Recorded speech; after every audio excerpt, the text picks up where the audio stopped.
Vous avez vu passer le trailer du nouveau film Mario Galaxy? Moi, ça m'a fait me poser une question. Est-ce que ça va être fidèle au jeu? Parce que moi et Mario Galaxy, c'est toute une histoire. Harmony, c'est ma waifu, ok? J'avais eu la Wii pour Noël, avec Wii Sport, bon c'était offert avec, et Mario Galaxy. Ce jeu pour moi, c'était de la folie furieuse. Je vous jure que le premier boss, ce bébé piranha, plante, grotesque, baveux, flippant, m'avait retourné le cerveau. J'étais comme un dingue, je surkiffais. Mais Mario et moi, c'est pas que ce jeu vidéo.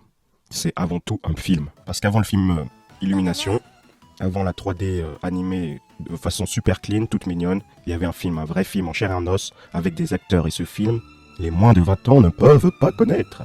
Je parle d'un film avec Bob Hoskins, l'acteur qui joue dans Qui veut la peau de Roger Rabbit. Et ce mec qu'on voit partout dans plein de films depuis 30 ans sans jamais savoir qui c'est.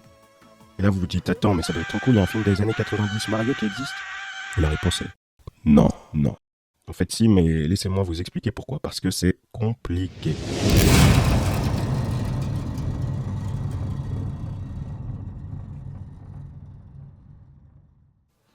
Nous sommes aux alentours des années 90. Nintendo est à son apogée et Hollywood veut sa part du gâteau. Disney, Universal, les plus grands studios se battent pour les droits de Mario en proposant des dizaines de millions de dollars. Mais Nintendo refuse. Pas parce qu'ils ne veulent pas du cinéma hollywoodien, mais parce qu'ils veulent garder le contrôle. Et c'est là qu'entre en scène un personnage inattendu. Roland Joffé. Pas un grand producteur hollywoodien, non. Un cinéaste britannique doublement nommé aux Oscars. Un mec qui fait des films matures, engagés, politiques. Il prend l'avion pour Kyoto, se présente devant Hiroshi Yamoshi et lui propose un deal que les grands studios ne lui ont pas fait. Lui laisser le contrôle sur tout le merchandising. Et en échange, faire un film mature, ancré dans une vraie relation humaine entre deux frères. Yamoshi signe pour seulement 2 millions de dollars. Une somme dérisoire face aux offres des majors qui lui en proposaient 10 millions facilement. Nintendo cède une liberté créative totale, convaincu que la marque Mario est suffisamment forte pour se permettre l'expérimentation. Autrement dit, Nintendo n'a pas été séduit par le cinéma, c'est le cinéma qui a séduit Nintendo. Et Nintendo a dit oui en pensant que ça pourrait que renforcer la marque, quoi qu'il arrive. Spoiler, ça n'allait pas se passer comme prévu.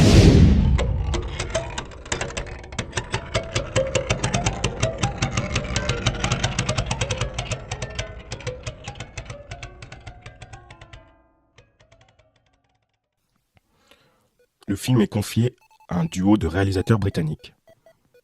Rocky Morton et Annabelle Jankel. Couple dans la vie comme au boulot, leur CV, ils ont créé Max Headroom, ce personnage présentateur TV glitché devenu iconique cyberpunk des années 80. Vous savez, le même bizarre là. Par contre, en termes de cinéma, un seul film à leur actif, un thriller, quasi inconnu. Leur vision de Mario est radicale. Une ville dystopique, crade, oppressante, dingue. Une dimension parallèle où les dinosaures ont survécu à une météorite et ont évolué parallèlement aux humains. Bowser n'est pas une tortue géante, et d'ailleurs, il n'est pas appelé Bowser mais Koopa. Donc Koopa est un dictateur président dans le monde souterrain appelé Dino Town. Morton dira lui-même « Je voulais faire un film qui donne envie aux parents de s'intéresser aux jeux vidéo, pas aux enfants, aux parents. » Mais avant même le premier jour de tournage, tout déraille. Le producteur prend peur face à la noirceur du script original. Il fait réécrire le script en secret pour lui donner un côté plus mainstream et attirer plus de distributeurs. Ce nouveau script, plus enfantin, plus comique, ne sera présenté à l'équipe que le jour même du tournage. Le script ne correspond à aucun des décors déjà construits. Morton, le réalisateur, fou de rage, brûle tous les storyboards dans l'arrière-cour du studio. Le film commence déjà à s'autodétruire avant même d'avoir été tourné. Ce qui suit est une suite de catastrophes. Il y aura eu un total de 9 scénaristes différents attachés au projet, sans qu'aucun ne s'accorde sur le thème ou sur le ton du film. Les acteurs ne prennent même plus la peine d'apprendre leurs lignes entre 2 jours de tournage. Ils savent que le texte aura changé le lendemain matin. Les 2 acteurs qui jouent Spike et Iggy, les sbires de Koopa, ne perdront même plus de temps à apprendre leur texte et improviseront la majeure partie de leur scène. Les acteurs de Mario et Luigi adoptent une autre stratégie. Ils boivent en permanence pendant tout le tournage. C'est d'ailleurs pendant une scène en voiture que l'acteur de Luigi, dans un état second, brise accidentellement le doigt de Hoskins, qui portera après ça un plâtre pendant tout le reste du tournage, visible sur certaines scènes d'ailleurs. Hoskins, lui, ne s'en sort pas qu'avec un doigt cassé. Il dira en interview avoir été poignardé 4 fois, électrocuté et avoir failli se noyer au cours du tournage. Bon, est-ce qu'il en rajoute un peu? Peut-être.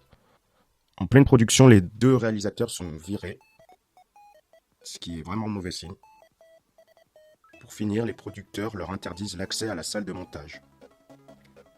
Les 2 réalisateurs devront faire appel au syndicat des réalisateurs pour pouvoir au moins assister au visionnage du montage.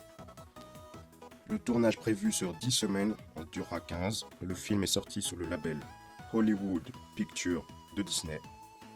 Donc techniquement, ce film est un film Disney. Elle est timide, c'est pas grave.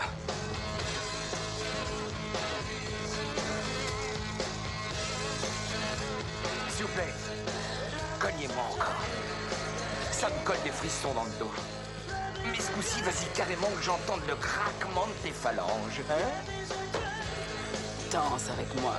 Et si tu veux, je te cognerai toute la nuit. Oh ouais? Vas-y Mario, c'est dans la poche. Hollywood Pictures d'ailleurs ne récupérera pas son budget de 48 millions de dollars. Et les 3 acteurs principaux qualifieront tous que ce tournage était la pire expérience de leur carrière. Et pourtant, parce qu'au milieu de tout ce bordel, il y avait une vision tordue, fracturée, sabotée, mais une réelle vision. Les 2 réalisateurs diront « On n'a jamais cherché à recréer le jeu, sinon on aurait fait un film animé. » Leur projet, c'était autre chose, prendre l'univers Mario, les noms, les créatures, la mythologie, et le faire passer dans un filtre des années 90. La paranoïa urbaine, la ville crade, machine, qui déconne à tout va. C'est du Blade Runner, du Brésil, c'est du dystopique comme on aime. Est-ce que c'est un nanar? Oui. La réalisation est parfois désastreuse. Les effets spéciaux, des fois, sont immondes. Et d'autres fois, par exemple les Goombas, sont très très bien faits en animatronics. Donc ils rendent vraiment bien. Certaines scènes, on sent qu'elles tiennent l'ensemble uniquement parce que le monteur a bidouillé un maximum. Mais c'est un nanar qui a une proposition artistique réelle. Et c'est là que je veux en venir.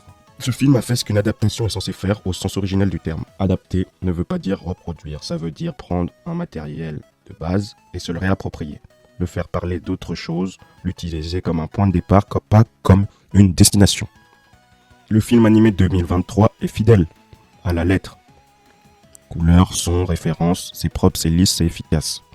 Du fanservice comme on aime. À la limite de la publicité. Calibré pour être diffusé le samedi soir sur Gulli. Mais le film des années 90, lui, peut sembler complètement hors sujet par rapport à Super Mario Bros.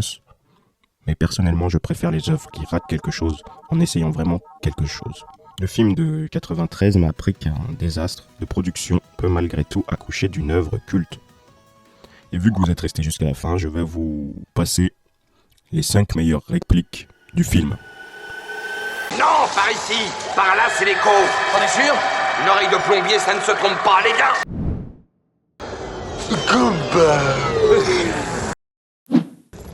C'est un dinosaure. Un petit singe. Fais confiance à la mycose. Merci d'avoir suivi cette émission. Abonnez-vous, je rends.